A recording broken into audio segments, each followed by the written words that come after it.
Today, I just want to talk to you about the incubator effect a flex space can have within a building, and one of the main reasons why a lot of investors and landlords right now are opting to do it themselves, to have that certain level of transparency and control.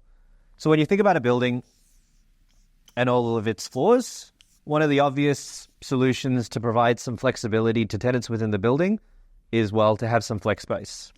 Also, it allows you to capture a smaller target demographic of clientele, right? But what happens when that 5 to 10 or 15 person customer outgrows the flex space? Well, if you have some spec suites within the building,